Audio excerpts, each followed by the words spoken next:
सहनौ भुनक्तु सह वीर्यं करवावहै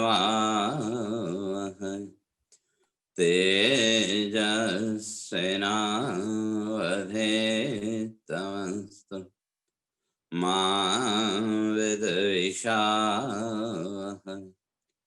ॐ शान्ति शान्ति शान्तिः। शङ्करं शङ्कराचार्यं केशवं बादरायणं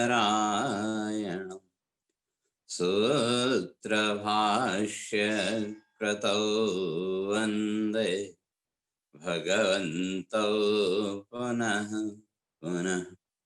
ईश्वरो गुरुरात्मेति मूर्तिभेदविभागिने व्योमवद्व्याप्तदेहाय दक्षिणामूर्तये नमः। ॐ शान्ति शान्ति शान्तिः।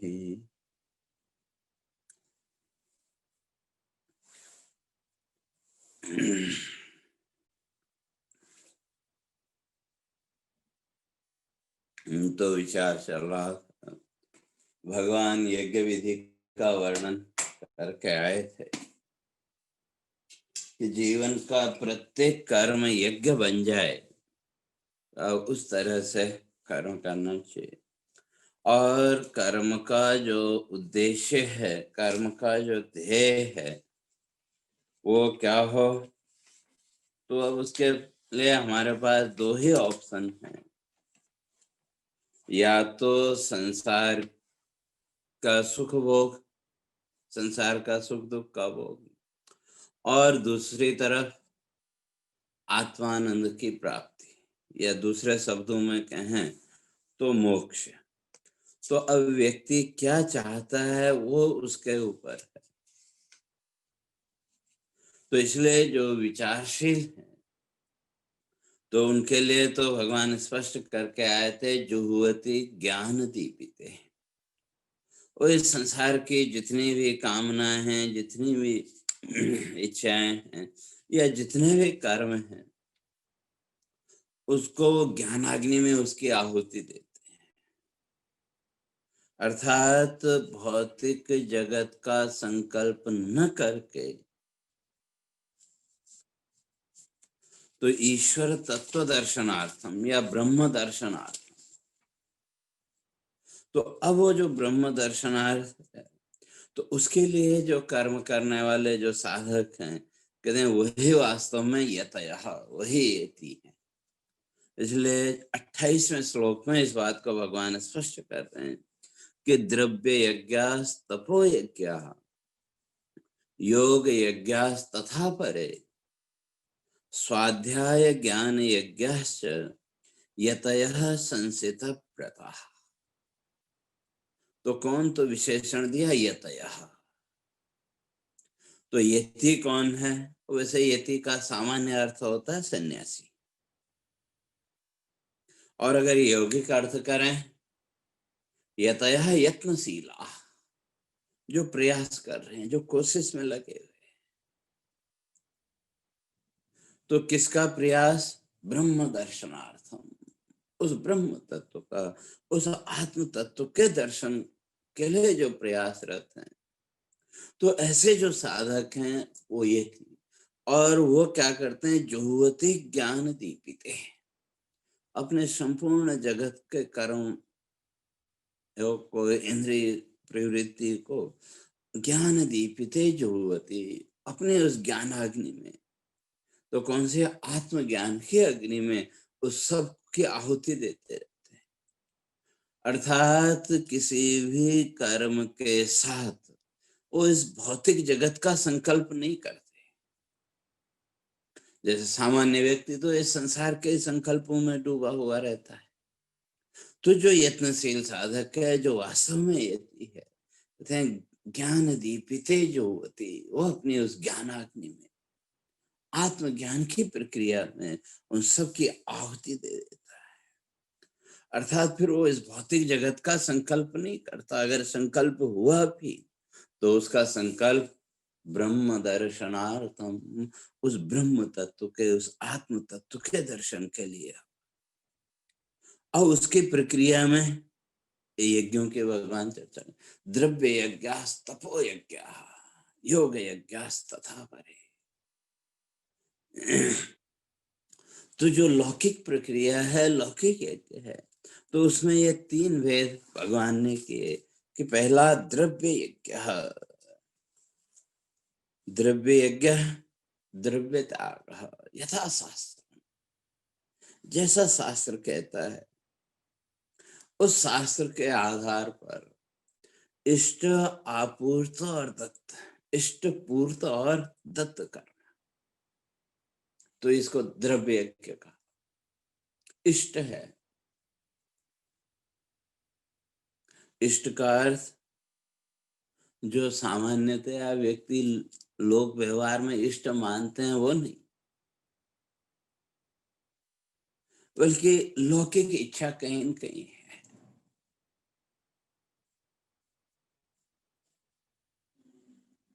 यश प्रशंसा आदि की भावना,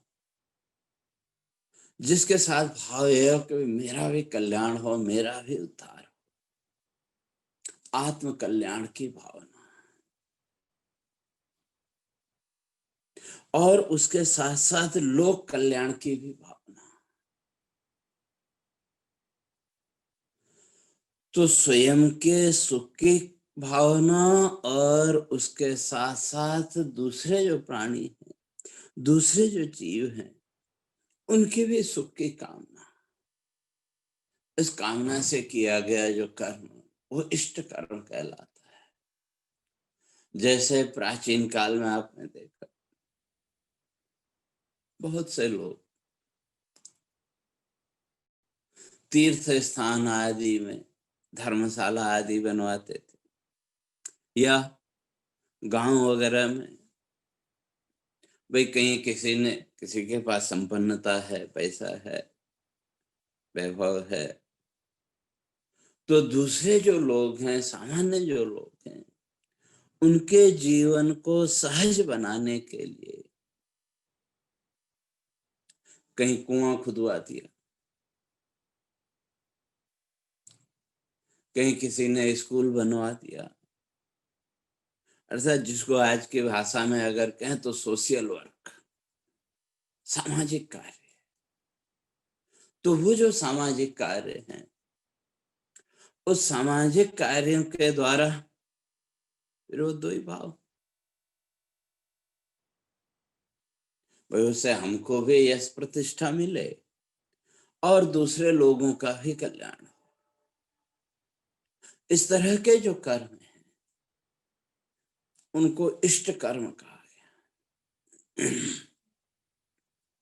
लेकिन ये जो तीन कर्म हैं, इष्ट पूर्त और दत्त,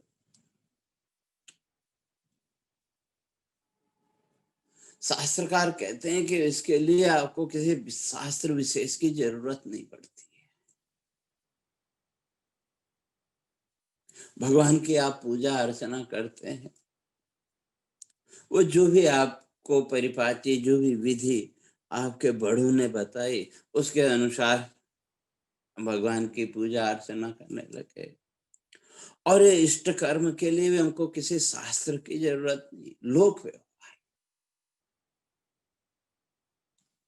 संसार में लोगों को देखा, श्रेष्ठ जनों को देखा, तो उसके आधार पर व्यक्ति इस कहीं न कहीं इस लोक प्रतिष्ठा और साथ ही साथ दूसरे लोगों की भी भलाई हो, दूसरे लोगों का भी, तो उस भाव से।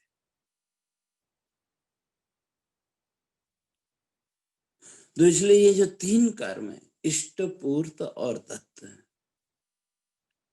इसके लिए हमारे महर्षि कहते हैं किसी शास्त्र विशेष की जरूरत नहीं है।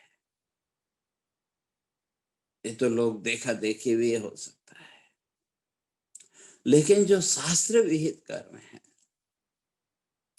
यज्ञोदानम तपस्यैव पावनानि मनीषिणाम, भगवान आगे स्पष्ट करेंगे। यज्ञोदानम तपस्यैव, यज्ञ, दान और तप। तो इसलिए इसमें पहला यज्ञ द्रव्य यज्ञ है, लेकिन उसकी भी व्यवस्था कहते हैं यथा शास्त्रम। तो अब वहां शास्त्र कौन सा? हमारे जो बुजुर्ग, माता पिता, दादा दादी, या हमारी जो परंपरा, जिस परंपरा में जिस उसमें भी जन्म लिया, उस परंपरा के उन मान्यताओं के अनुसार, क्योंकि हमारे लिए प्रारंभिक अवस्था में वही शास्त्र है, इसलिए वो जो परंपरा है, तो उसको देखते हुए किसके लिए? आत्म कल्याणार्थम लोक कल्याणार्थम च, स्वयं का भी उद्धार हो और उसके साथ साथ लोक कल्याण, लोगों का जीवन भी सुखमय बने।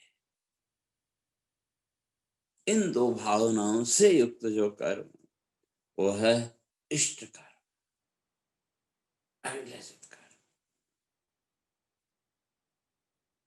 और पूर्त कर्म,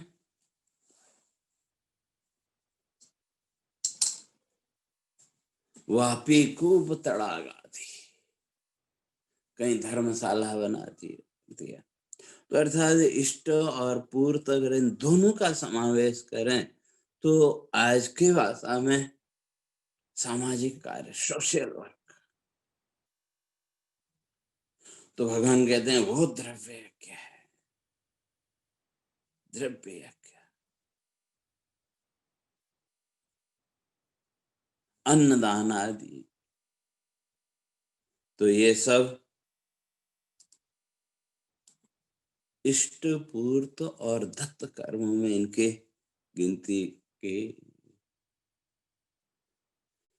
कहीं तालाब बना दिया, कहीं धर्मशाला बना दी, कहीं रास्ता बना दिया, इस तरह से जो सामाजिक कार्य है। और अन्न प्रदानम, अन्नदान आदि। और इस संसार में तो शास्त्रकार कहते हैं अन्नदानम महादानम, विद्यादानम ततः परम। अन्नदान सर्वश्रेष्ठ माना गया है, लेकिन उससे भी श्रेष्ठ है विद्यादानम, विद्या का दान। क्यों? कहते हैं अन्नेन क्षणिका तृप्ति, अन्न के द्वारा तो कुछ क्षण की तृप्ति होगी, लेकिन यावत जीवम तु विद्या, जब तक जीवन रहेगा तब तक वो विद्या अपना काम करेगी। इसलिए विद्यादान को अन्नदान से भी श्रेष्ठ माना। तो कहने का तात्पर्यार्थ यही है, लोक हितार्थम, इस संसार के कल्याण के लिए किए गए जो कर्म, तो वो क्या है? द्रव्य यज्ञ है। क्यों? द्रव्य तो सब जगह चाहिए।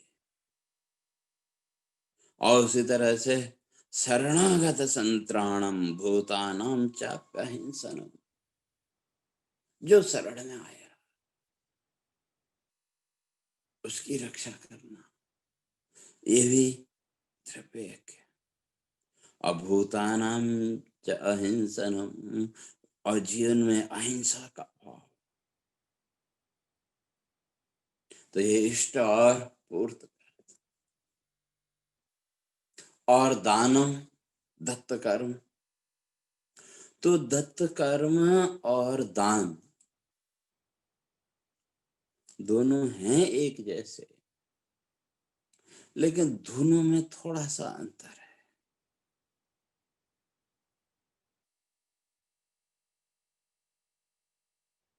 क्यों? जो दान है, दान कर्म में कहीं न कहीं आप निरपेक्ष होते हैं, या अपेक्षा भी है तो स्वर्ग आदि की उसकी अपेक्षा। लेकिन जो दत्त कर्म है वो इस भौतिकवाद से जुड़ा हुआ है। कोई आपके पास कुछ मांगने आया, तो आपने उसको दिया, लेकिन वो देने से पहले कहीं न कहीं इस भौतिक जगत के प्रतिफल की इच्छा, भाई मैं आज इसकी मदद कर रहा हूं तो कल को ये मेरी मदद करेगा, या इसको ऐसा करना चाहिए। तो तरह तरह के विकल्प, तरह तरह के भाव आपके मन में पैदा होते हैं, लेकिन दान कर्म में वो नहीं है। तो इसलिए भगवान कहते हैं द्रव्य यज्ञ, तो ये है द्रव्य यज्ञ। और ये जो द्रव्य यज्ञ है, ये द्रव्य यज्ञ भी किसके लिए करना चाहिए? भौतिक जगत के लिए नहीं। महर्षि कहते हैं कि उसके पीछे भी, उसके मूल में भी क्या होना चाहिए? आत्म शुद्धि का भाव, चित्त शुद्धि का भाव। तो अब ये जो द्रव्य यज्ञ है, इष्ट, पूर्त और दत्त, फिर ये 3 गुणों के आधार पर ये भी 3 प्रकार का यज्ञ हो जाएगा।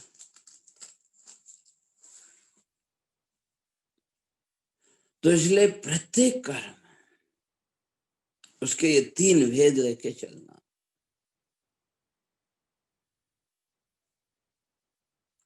अभिसंधाय यद हिंसाम दंभ मात्सर्यमेव,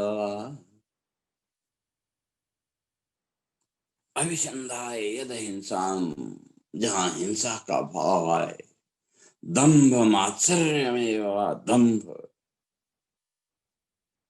दंभ का अर्थ मैं भी कुछ हूं, इस प्रकार का मन का भाव।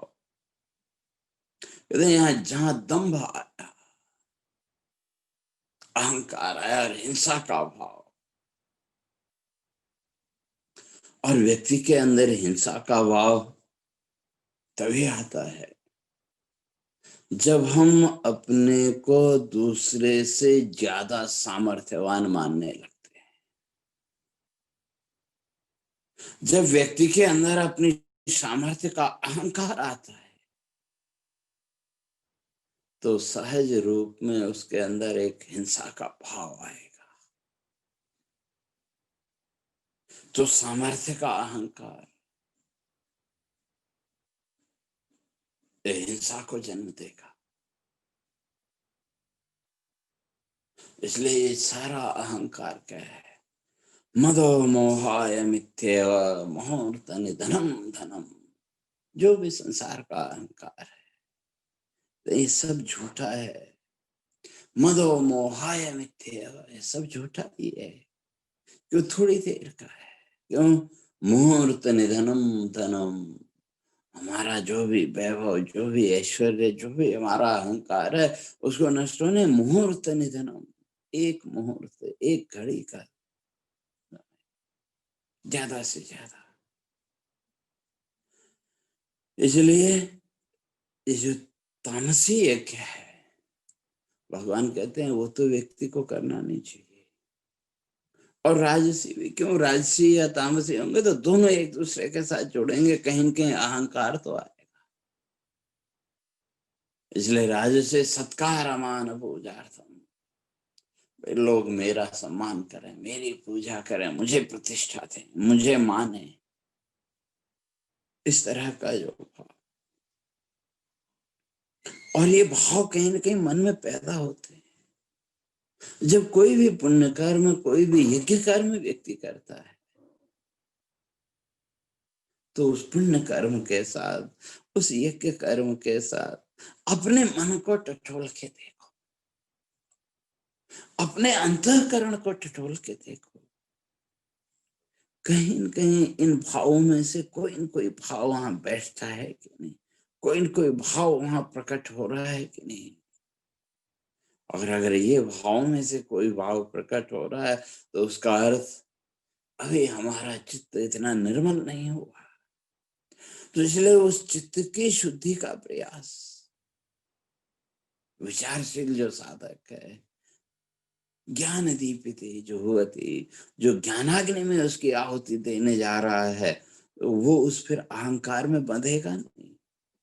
ठीक है, इन तीनों गुणों के आधार पर वो भाव प्रकट होगा, उसको रोक नहीं पाएंगे, क्योंकि संस्कार वही तरह हैं अभी संसार के, इस भौतिक जगत के, यह संसार की कामनाओं के, यश प्रतिष्ठा के भाव बड़े गहरे बैठे हुए।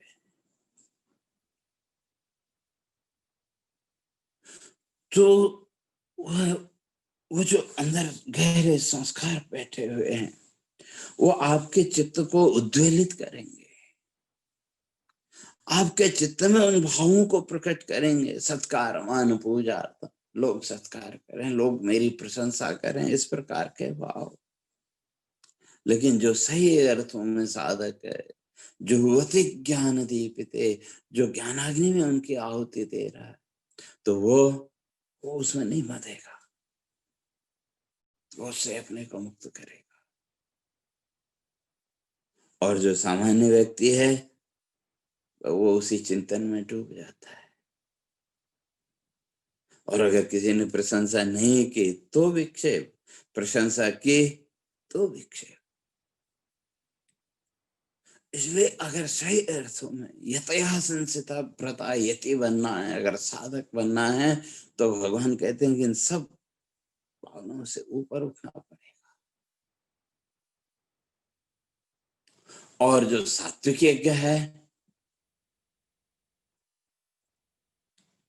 कर्म बंध विमोक्षाय,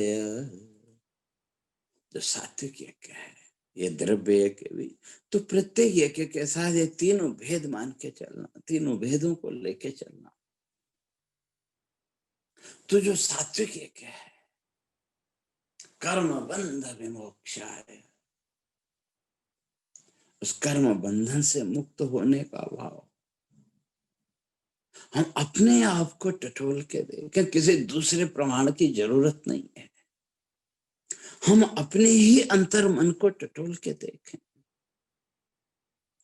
हमने जीवन में पुण्य कर्म भी बहुत किए, लेकिन हर एक कर्म के साथ जो भाव है,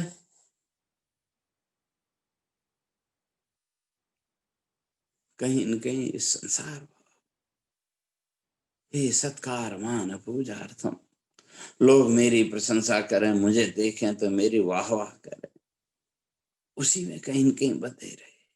अपने अंतर मन को हम टटोल के देखें, अपने जीवन का भी हम विश्लेषण करके देखें। एक कर्म बंधन से मुक्ति का भाव, यह चित्त शुद्धि का भाव, आत्म शुद्धि का भाव कितना आया? नहीं आया। और कभी आया भी हो तो क्षण भर के लिए, फिर उसी संसार भाव में हम बन जाते हैं, क्योंकि वो संस्कार इतने गहरे पड़े हुए हैं। क्योंकि जो सामान्य व्यक्ति है, उस सामान्य व्यक्ति की दृष्टि में जीवन इस संसार के सुख दुख भोग के अतिरिक्त उसके पास जीवन की और कोई पहचान ही नहीं है। अच्छे अच्छे विद्वान भी, वो भी कहीं न कहीं इसी संसार भाव में अटके हुए। इसलिए विद्वान और ज्ञानी दोनों एकदम अलग अलग हैं, दोनों को एक नहीं मानना। विद्वता और ज्ञान सिक्के के दो पहलू हैं। विद्वता तो अर्जित की जा सकती है, बढ़िया बढ़िया पुस्तकें आपने पढ़ ली, बढ़िया शब्दों को आपने पढ़ लिया, विद्वता तो आपके पास आ गई। लेकिन ज्ञान, ज्ञान तो चिंतन के बिना, साधना के बिना नहीं आ सकता।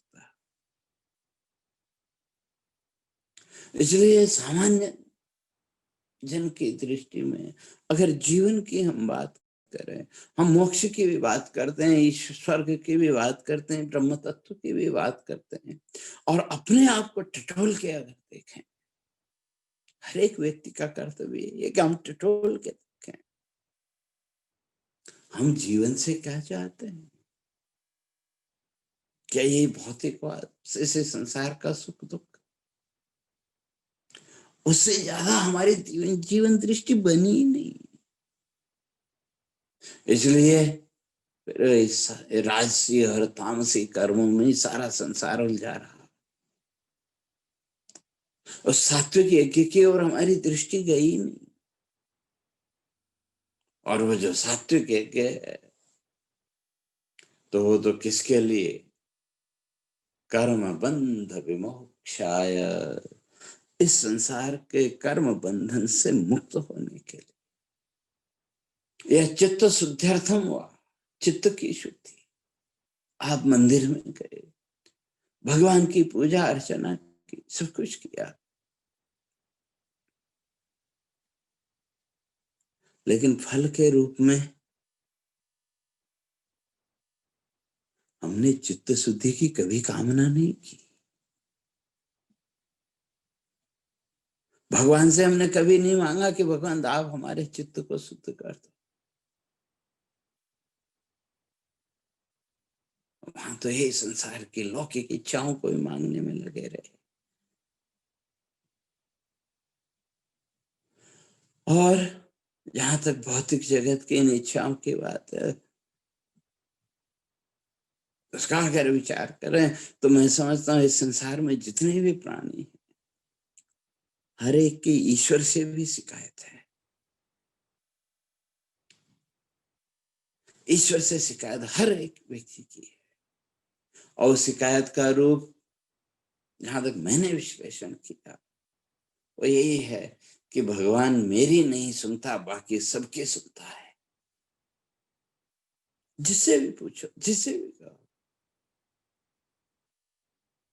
ठीक है, जीवन सुख में चल रहा, प्रसन्नता चल रहा, हम बोल तो देते हैं भगवान की कृपा है, लेकिन उसको भगवान की कृपा मानते नहीं है।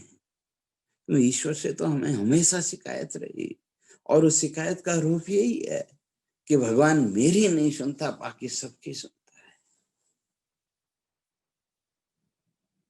और बात सही भी है भाई, क्यों सुने?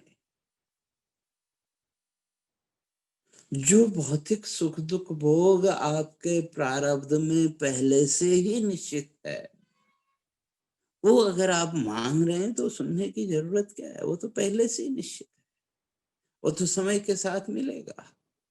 अगर आपके प्रारब्ध में है तो समय के साथ मिलेगा, तो फिर क्यों सुने?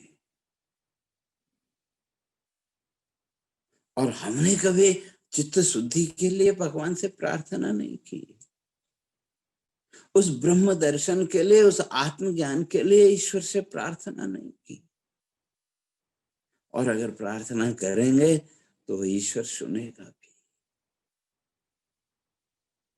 और भौतिक जगत की जो कामनाएं, मांगने का अर्थ क्या है?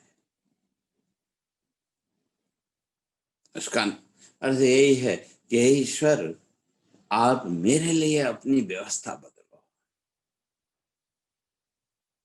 क्यों? हमने तो ईश्वर को भी इस संसार के रूप में ही स्वीकार किया, उससे अतिरिक्त और है ही नहीं।